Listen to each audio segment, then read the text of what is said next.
This is how you do a large illusion, the same idea. I got the ideas by watching Franz Ferrari. He's cool. And so is Lance Burton and David Copperfield, the Pendragons. Jonathan Pendragon, Master of the Magnificent. Charlotte Pendragon, Melinda First Lady of Magic. Well, you get the idea. Jeff McBride and all that. Paul Daniels, all them. Paul Gertner. Jay Sankey, of Sankey Magic, all of them. Magic Orthodoxy, every one of them.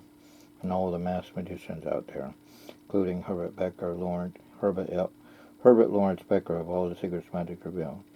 Anyway, and Valentino Leonard Montana, the Mass Magician, and CBS Mystery Magician, 1980s. Anyway, and Franz Ferrari, and Robert Gulp, Extreme Magic, and Harry Blackstone Sr. and Jr., and Eric West, Harry Houdini, and Theo Hardin, all them, Bess Rodner, all them. Okay, Robert Houdin. And you take an I at the end, he became Houdini-like Houdin. Anyway, Rennie has mentioned that. Okay, this is the idea, perspective view. Isolation of interest, perspective view, time misdirection. Imagine this on a bigger scale, outside in a parking lot or airport runway, or you name it.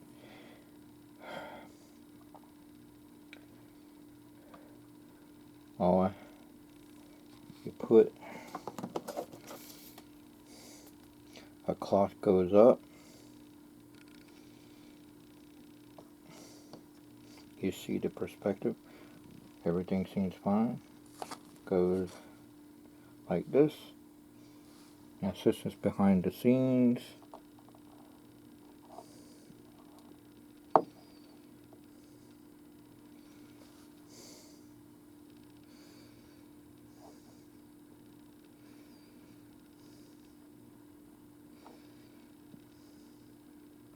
well, it would have been quicker than this, but I'm trying to play two roles here.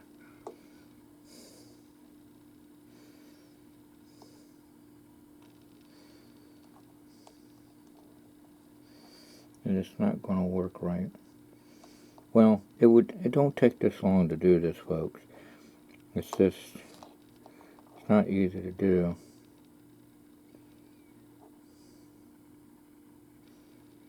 I can't get this to stay in place for some reason.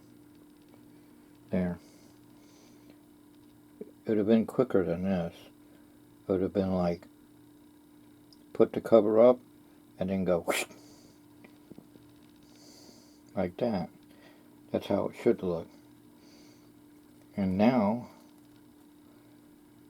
you see a difference now. Let's see if you notice the difference compared before and after. The perspective view, isolation of interest, perspective view. I could do the same thing.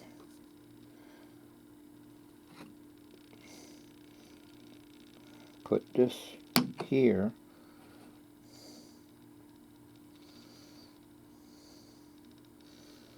If I wanted to put something in front of it,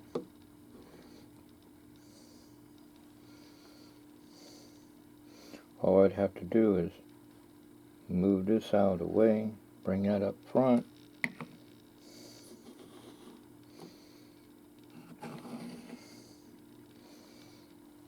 and drop the sheet, ta-da! And to make it more amazing, bring it more up front, and make this about as the same as the position as before. And they're like, where'd that come from? That was not there. Everything was in its perspective, but that was there. It's all in your perspective view. Photorealistic cardboard cutout of the scenery to bring the Learjet or tank or helicopter into view and put the scenery back in place, or drop it down and it matches the runway or floor or parking lot and you're seeing a real scenery. Alright, and you could have mirrors do the same thing. Or a glass that bends light around an object, called quantum stealth, bending light invisibility nanobots, with 3D cloaking added with it. You got perfect cloaking Klingon idea.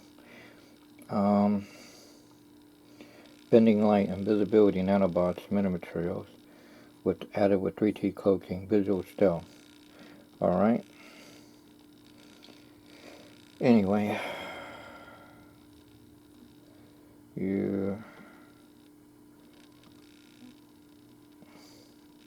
or the object itself, the Learjet, is a photorealistic cardboard cutout, or a hologram that you can reach out and touch it. Photo hologram and stuff like that.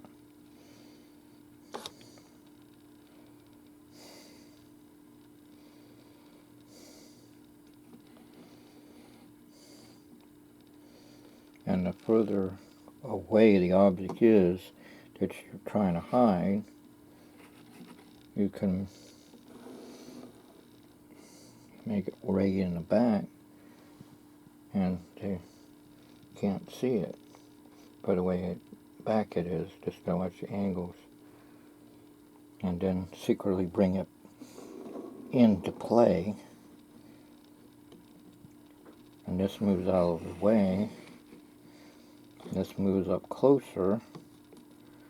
And put this at the same spot or best as possible. They drop the sheet. Drop the shields. They're like, where did this come from right here? That container came out of nowhere, or the jet came out of nowhere, or the helicopter. It came out of nowhere. Someone will say an elevator, or a fast elevator, or a flipped upside down. Those are my ideas. But magicians say, Bill, the magician would do it the cheapest way as possible. They bring it in, or they haul it out the back. The scenery is a fake backdrop, like they do in movies, screens and stuff, or the object itself is a cardboard cutout, or a photorealistic cardboard cutout. And Franchari's got a new way to do it. Sun meets the horizon. So I figured, okay, he raises the platform up higher. Sun meets the horizon. And if you watch the Santa Fe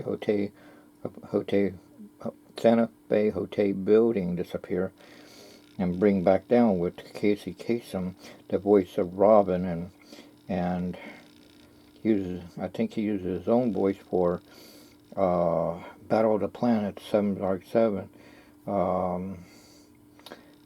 thing. He plays the main pilot character anyway. But he also plays Shaggy, the voice of Shaggy, and he's also a radio announcer and stuff. But he recently passed away, if I'm mistaken, Casey Kasem. So it's good they got him on camera a lot. Anyway, Casey Kasem and his wife too. His wife was on Cheers one time. Anyway, and she was on the Julius Telethon. So was Casey Kasem. Anyway,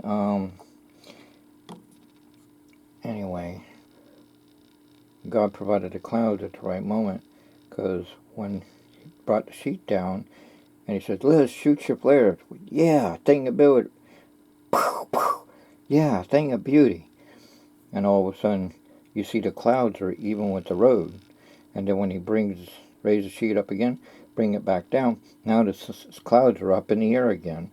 And that RV truck that's on the side, it goes from bright color to dark color because of the sun's reflection coming and going of raising the platform up higher or lower, and the camera doesn't feel the shift because it's going up and down. And Copperfield did the Statue of Liberty by having a Lazy Susan turntable move real slow. So you imagine that this is the Statue of Liberty.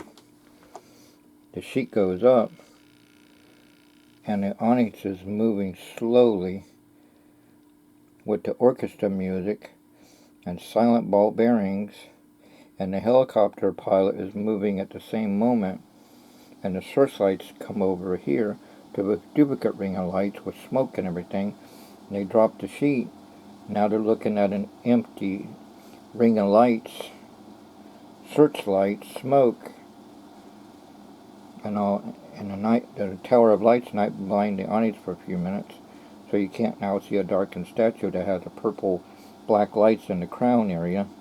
They cut the original lights around the Statue of Liberty, and someone uploaded. I think it's the night that happened when he made the statue disappear. They said that it was like a power failure at the Statue of Liberty, and you see the lights go out on the statue. Anyway, a couple was having control of this situation. Anyway, and the girls' models were there with the Polaroid cameras were there to make the shutter to have enough light at 100 yards with 50-cent light bulbs won't show a now darkened statue when they show the pictures before and after. I talked to Troy Summer, church member, and he's a good photographer, even for our church photography thing one time, church photo thing, directory thing, and I think it was when Pastor Mark Palmer was there, I think. Anyway, and he does photos for the Navy and all that stuff. Anyway, I let him read that. He said, "Yep, that's exactly right. At 100 yards, 50-cent splash bulbs won't show up a darkened statue." Yep, he said that's correct. Troy Summer should know. He knows everything about cameras and video cameras. Anyway, I'm trying to think.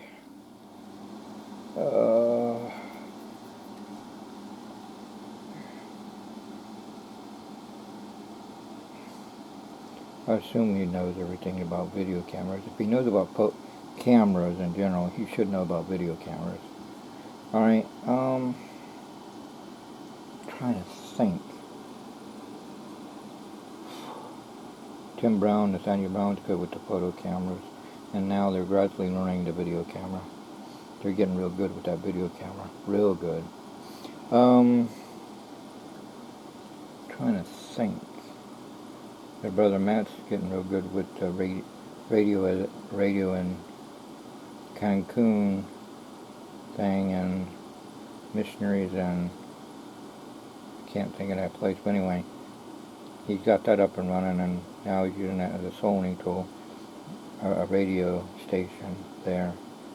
Just like our church has a radio station, 2 or 3 radio stations, but it's the same station, but anybody can watch those 3 stations, AM or FM. In the 1980s, we just only had AM 1010, the Christian station. That was Pastor Mark Palmer days, and probably Pastor Dallas days too, Dallas Angeles days too, the founding pastor. Anyway, back to what I was saying. Perspective view. I know I was talking about all this. I ramble on. I forget what my main thought is.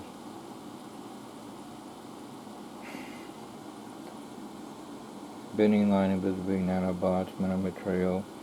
Government's got technology like that. People have seen where they see a triangle craft and they can see underneath it because they can see the stars right through it, but it's a solid object flying right by them. That's light bending around an object. And then in daytime and noontime, this guy takes regular cameras and then he puts some in infrared, some in night vision, and he puts them all in the same area, and he shows footage of the regular camera. Can't see nothing in the sky. Then you see the infrared, you can see the government aircraft. And with the night vision, you can see the government aircraft. They're hiding in plain sight because they're bending light.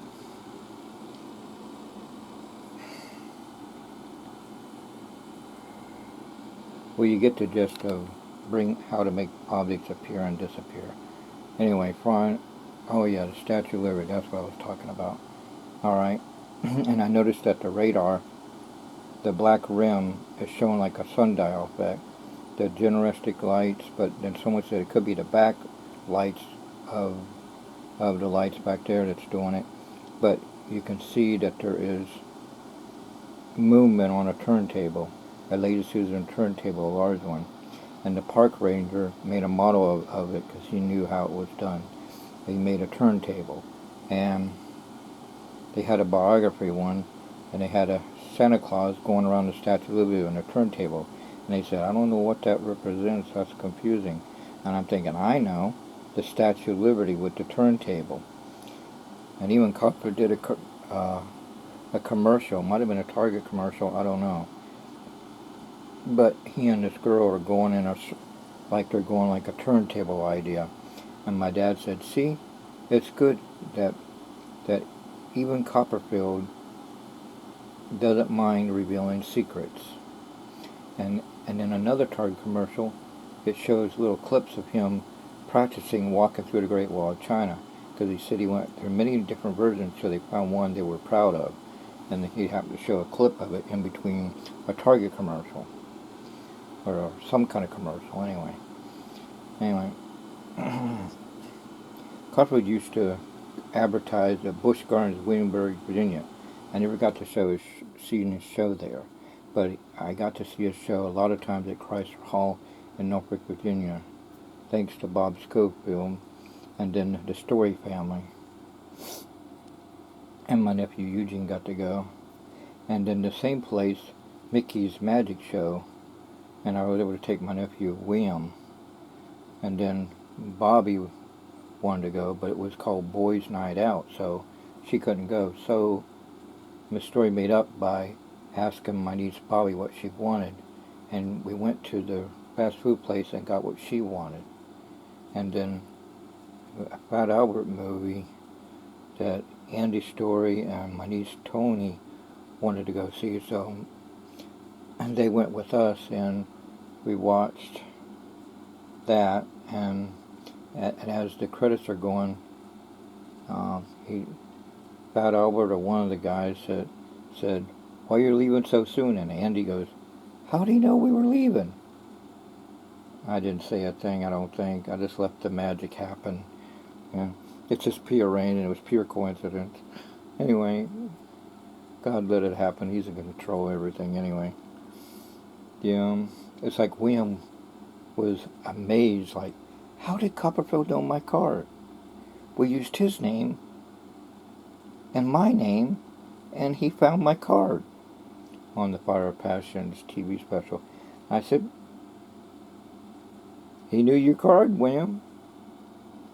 William got mind blown, my nephew William. My nephew Eugene got mind blown on these card tricks I did, and then I showed him how to do it. I showed William, so he's understanding how magic tricks work. But sometimes I might show a trick that he knew, my nephew William, and he'll be blown away. Like I just made an elephant disappear, Houdini style, with the elephant genie. But it's not. If I showed a video of him doing the same trick, but William forgot that he did that trick. It's amazing how after a while, when you become older, you forget things. But thanks to video, I can jar their memory. It's like Tony. She's like, I rode my brother William's Spider-Man skateboard, and I didn't have no safety helmet or knee pads. What was I thinking? Well, that's you, Tony. That's no stunt double.